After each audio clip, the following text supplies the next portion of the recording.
This video will provide a walkthrough for creating Turnitin submission areas, including all of the optional settings. Following this walkthrough, we'll provide a consistent approach across the university. This video will focus on the one inbox method and having an inbox that allows late submissions. So to start with, head to the VLE area where you want the inbox to be located and click on Assessments, Turnitin Assignment. This will load the first settings page where you select your assignment type. In this case, we'll be keeping it as a paper assignment, which is the default setting, so click Next Step. The next setting page wants your assignment title. Enter this in the first box.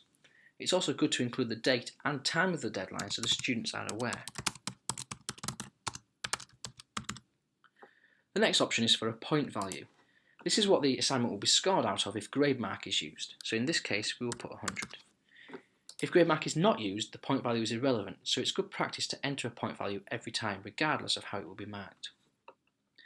Next, what files will you accept to this inbox? The default is to allow only file types that Turnitin can check for originality, check for plagiarism, which includes Word, PDF and PowerPoints.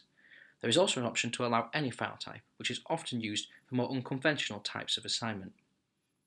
If allow any file type is used, then some papers will not generate an originality report and may not appear in the GradeMark document viewer. If you are expecting a standard assignment, then leave it as default. Next, we're on to the start date. Normally, this will be the date that you're setting it up. There'll be no need to change this date. The start date will also be when the assignment area is visible to the students so they can start submitting. The due date is when the assignment is obviously due. You should enter the correct date and time of the deadline in this box. The post date is when the marks are sent back to the students. There have been some problems with manipulating post dates with Turnitin in the past, so the recommendation when creating your inbox is this is set months, if not years, in advance, and is brought forward later on, just the once. Do not manipulate the post date forward and backwards many times. Keep scrolling down and you get to the optional settings. Here you have even further options to customize your inbox. Entering special instructions will basically give a description to the Turnitin area when it is in the viewer.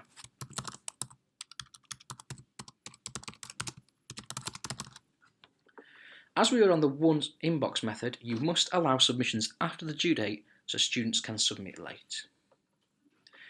Next setting is to generate originality reports for submissions. The default is yes, and this should remain yes so that all submissions are checked for plagiarism.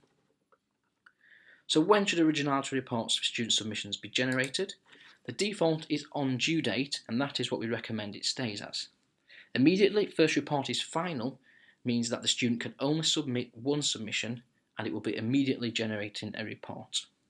Immediately can overwrite reports until due date will mean the students can make many submissions, but as soon as they've made a submission, the originality report will be generated. On due date means that all the originality reports will be created at the same time once all submissions have been made, and they will check for plagiarism against each other in case people within the same class have been plagiarism. The next settings we tend to leave as they are, so exclude bibliography materials from the similarity index we leave as no, exclude quoted materials we leave as no, exclude small matches we leave at no, and allow students to see their originality reports we leave as no.